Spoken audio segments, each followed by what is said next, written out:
Welcome back to another episode of the Easy Button Real Estate Podcast. Today I have Mr. Allen Mack with me from South Carolina, another client case study show today. I'm super excited to dive into his business, what he has going on, and what we can learn and extract for you guys out there in listener land. Before we get into today's show, you guys, as you know, kind of heading into the last quarter of the year, a lot of people slow down. I don't know if there's a better time to take advantage of the slowdown, people going on holidays. Don't buy into the myth. There aren't deals to be done. Hunker down, get on the phones, get on appointments, push your team. And some of our best years have been locking up deals in December, closing in January and February. So without further ado, Mr. Allen Mack, I appreciate you coming on the show. Why don't we start with just a quick high-level overview of what you got going on down there in South Carolina? What was kind of I don't know how long you've been in the business, right? I'm learning a lot with the audience actually about you. I haven't talked to you a ton myself yet, besides on some group training calls, but I'd love to know a little more about your business, what you have going on, what your path has been to date, and anything else you want to share. Yeah. Well, first and foremost, thanks for having me, man. I appreciate the opportunity to come on here and kind of share what we've got going on a little bit. So a little bit about me.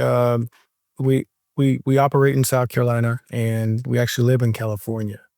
Oh, nice. So I got into real estate like 2019, 2020-ish. Before then, I was like a home inspector, and I was in law enforcement. So full-time law enforcement, and I did some home inspection stuff on the side as like a side business. So that was kind of my somewhat intro into real estate. And then around 2020 came, jumped on the bigger pockets train and started buying a couple rentals here and there. And then the last 2 years, we've been doing more fix and flips. And we actually started our wholesaling operation full-time this year in January. So started off buying rentals, did a couple flips. Now we're doing all of the above now, whatever makes sense for the business, but primarily wholesaling right now. What part of California you guys live in? Southern California, down in Ontario. Oh, dude, we could have done this in the studio. I didn't even Yeah? realize you were local, man. We'll have to do a part 2 one day. Yeah. In a few I months. saw Yeah. Riverside. I was like, I wonder if he's actually in Riverside or not. Oh no, yeah. And that was just the podcast software. But we've done a few client episodes, some local based clients, 3 or 4 of them in our studio in Carlsbad. So the next one that we do, we'll have to jump into the studio and do it there. But what kind of law enforcement were you in? What were you doing? So I was in. I worked for a company called, an agency called SLED. So I did state law enforcement. I was on a fugitive team for a while, so we just Nice. tracked down bad guys. And That's fun. my wife was in law enforcement as well, so she got a federal job that required us to move up here to California. So transferred, got another job up here in California doing white collar stuff. So we were investigating politicians, corrupt fiduciaries and all of the things. So did that for a couple of years and resigned from there in October after 12 total years in law enforcement. That's fascinating. My dad was FBI and DEA for a good part of my life. He's state patrol, and then he got recruited he served in both those agencies for a while. He was undercover for a while. Back when I was in middle school, high school. So it's cool, man. It's that world's fascinating. We actually have a lot of law enforcement clients, surprisingly. I think for some reason the like law enforcement to real estate pipeline, I feel like all government jobs. I feel like also, firefighters, we have a lot of firefighter clients. We have a lot of teachers that become clients and that they start real estate companies. It's pretty fascinating.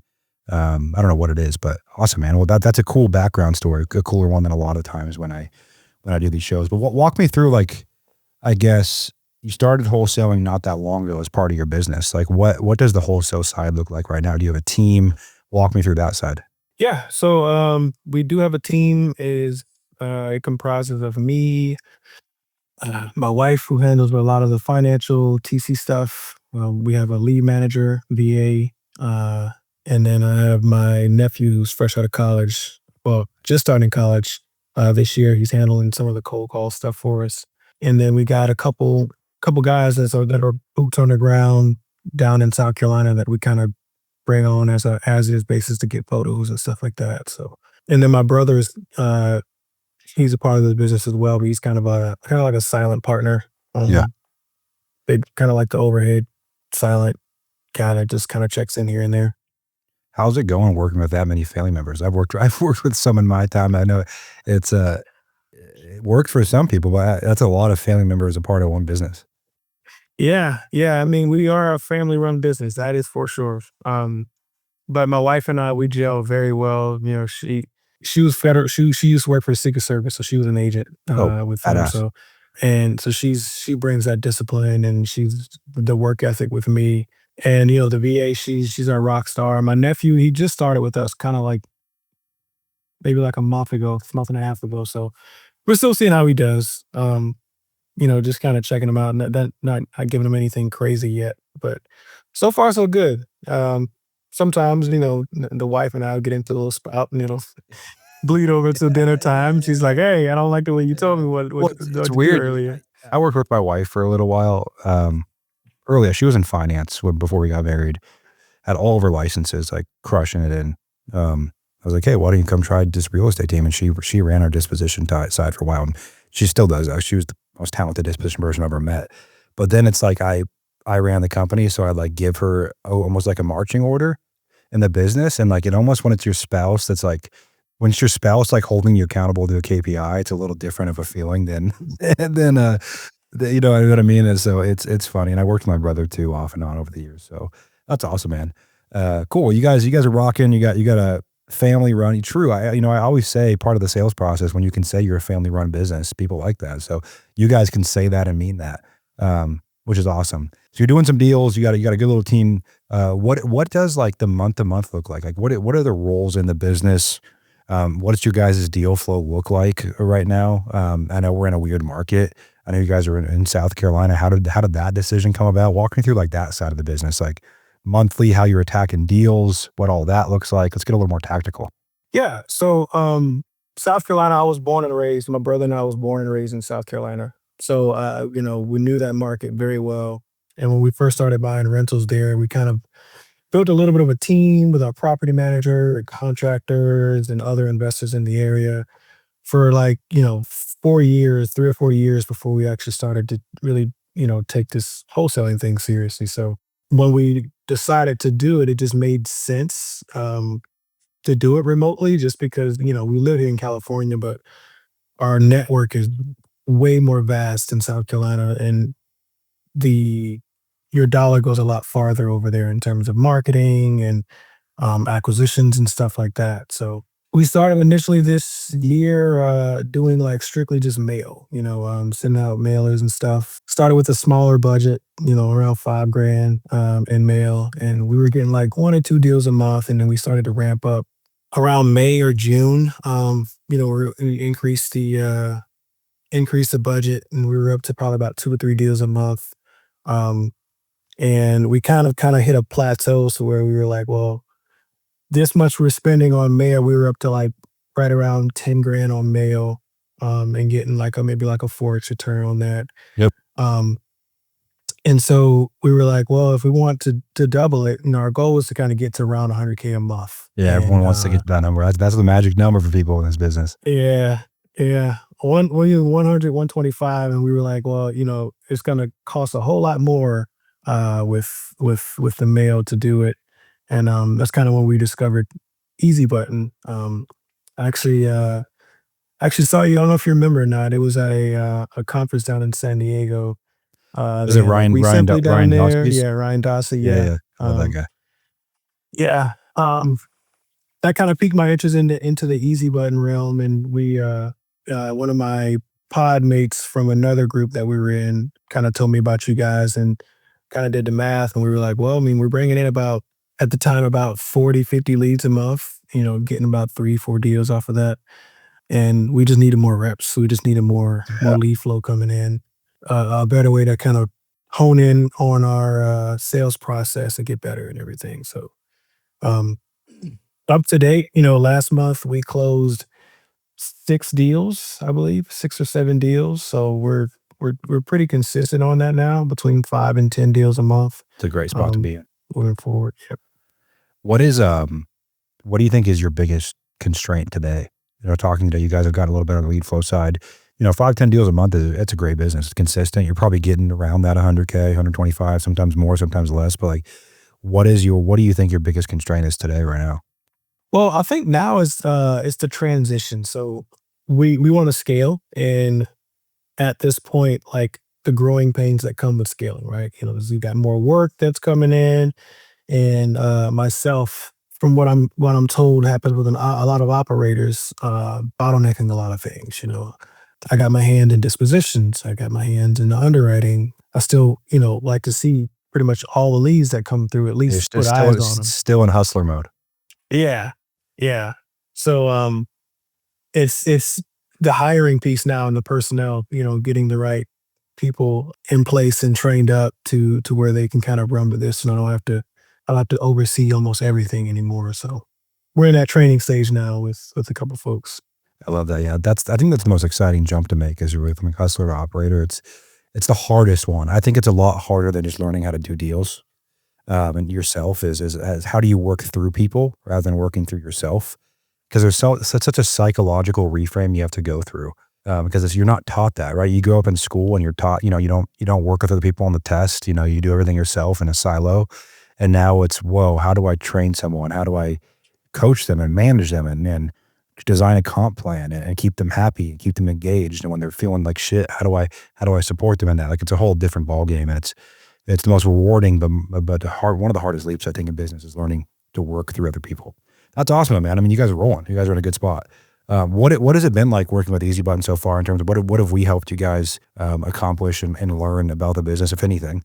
I hope we've done something positive for you guys. Yeah. Otherwise, I don't know why you'd be here talking to me. But yeah, run me through that. What the experience has been like. Obviously, in our industry, man, there's like so many things you get marketed. It's hard to like really trust and work with someone. But what pushed you guys over the line to work with us, and then how has that experience been so far? Yeah, I consider myself pretty open-minded when it comes to, trying to grow and expand our business. But at the same time, I'm very skeptical on like, Yeah, what I say yes to. as you should be. And I oftentimes need to see proof of concept before I'm willing to take that jump to, invest that money and go that route. So, and for Easy Button, I was first introduced to you guys when I saw you at that little seminar, and it was like, I don't know, probably like 4 or 5 months that went by, and after I left that seminar, magically, the ads started popping up on my phone and everything. I was like, oh, here we go. They're getting Uh, after me. Yeah. yeah, but it was good. And I just kind of like, I kept it in my back pocket, but I know I wasn't ready to like jump from because I was hard on mail at the time, and I wanted to see that through and make sure that we actually got a full, 6, 7 months in there to kind of see what we're doing. And then one of my pod mates in my other group that I'm in, he mentioned that he was gonna take that jump to Easy Button. I was like, okay, cool. This is perfect. Who He was can be that? like the test subject. Alex. Alex. Oh, Alex Brach. Branch. Yeah, Yeah, he's yeah. ripped. I love that guy, man. He's so Yeah, fun. yeah. Yeah, he's hardcore, man. I like him. Uh, and so he told me he was going over to Easy Button. I was like, okay, cool. Well, it just gets great because I was actually thinking about it and I didn't know anybody in the group. So he was kind of like the perfect, test subject. So I was asking him questions like, every week on our call, hey, how's it going? How's it going? How's it going? And he's like, yeah, it's going great, man. Good group, very educational. They're very helpful. That was right around the time that we were kind of sitting down, figuring out how we're gonna scale and how we're gonna make this thing bigger. And I decided to take a call, and then kind of the rest was pretty much history from there. I love that. You know, with Have we followed through with our promise of helping you guys kind of perfect the sales side, but also, flood you guys with some good leads? Oh yeah, for sure. Yeah, you guys have been great so far. We haven't had any complaints. I think the thing I like about it the best is, you guys are transparent. You know what I mean? Even when there's a little bit of turbulence with the business or whatever, you let us know right away. It gets fixed, and it's not anything we really have to do on our end in terms of like, hey, something's wrong or something this and that. And there's always somebody available. So the training, the network, and the support that we get from you guys has just been great. My brother, who's our other business partner on this, is like super aggressive and he really wants to scale. And so we jumped up quick. Yeah, you did. um, yeah, real fast. And we have one more that we want to do. So, and that's, you guys have been great with kind of helping that and helping build out a plan to make sure that we're attacking it the right way, and we're not just Yeah. wasting money and wasting leads. Yeah, So we might be the only company that I know of that, like, a lot of times we tell our clients, like, not to grow yet. We have a lot of clients that come to us like, "Hey, open wallet, we wanna spend more money with you guys." We're like, "Whoa," like, there's a couple of things we think you should do first, and to me, that's the right way to do business. Just like with a seller. Like, if a seller is going through a divorce and is, like, clearly distraught, and their number one issue today isn't signing a contract, sometimes forcing them to sign that contract is not it's the right thing to do as a business owner. So, um, I'm glad your experience has been good so far. Let me ask you this, man. Like, now that you have more consistent leads, you guys are doing really steady deals, you know what your constraint is. In a dream world, you fast forward a year from now. What is your as you I'm sure you do, as every entrepreneur does, you have a vision. My guess is you have a notes app or somewhere where you write it down. What does 12 months from now look like for your guys' business and operation?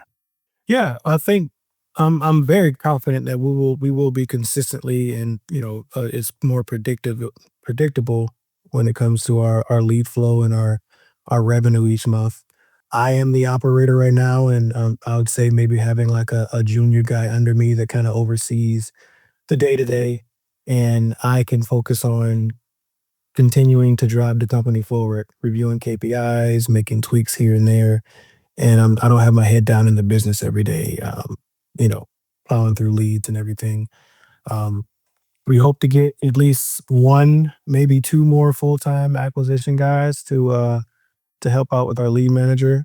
We got one guy that he's working part time with us right now just to try him out, but ideally, that's where I would want to be, a year from now. Having this business almost on autopilot. Obviously, we can't fully have it Yeah, on autopilot, but and then we can start using that revenue to invest in larger multifamily stuff, which is kind of what we want to do down the road. I love that too. So yeah, it's kind of everyone's path is, wholesale, build it into a machine, have consistent cash flow, do some flips, keep the good ones, keep getting bigger in deal size. So I mean that thought path is the winning one for most people. So that's awesome, man. Well, last question I ask everyone. I'm sure you've heard it before we go into the outro is who is, in your opinion, the right fit for Easy Button? If someone came to your accountability pod and joined your accountability pod next week and said, Alan, am I the right fit for Easy Button? What would you tell someone to determine if they are or are not the right fit? I would say you have to be a self starter. You have to be able to come with solutions or what you think solutions are. A lot of people, especially the newer folks, and I was kind of like that too. It's a lot of hand holding, and there are a lot of groups that they give you a script and a calculator and say, "Oh, here you go." Yeah, good luck. Um, yeah. But yeah, you have to be serious on what you're doing. You have to be somewhat organized in order to kind of keep up with what's going on, um, and just keeping an open mind that this thing is not going to be easy. It's not a difficult business per se, but it's not easy to do consistently. So if you got patience, some hard work, and some consistency in your efforts, you'll be fine. And as long as you're able to implement what's being taught to you and kind of export that knowledge into actionable steps and actionable work, you'll be fine. Love that, man. Well, the next one we do, we'll have to go into the studio in Carlsbad and do it real under the lights. I'm excited for that as you guys continue to grow. But Alan, we Yeah. appreciate you coming on, man. That wraps today's show with Alan. You guys out there listening, we appreciate you guys. As you know, we only grow through word of mouth. There's no paid media behind this. We've been growing tremendously. So shout out to you guys sharing with friends and family, coworkers, whoever you share it with. As always, let us know who you want to see, what you want us to cover, and how we can continue to perfect the Easy Button Real Estate Show for you, wherever you listen. Apple Podcast, Spotify, a like, a review means the world. And until next time, as always, you're only one deal away.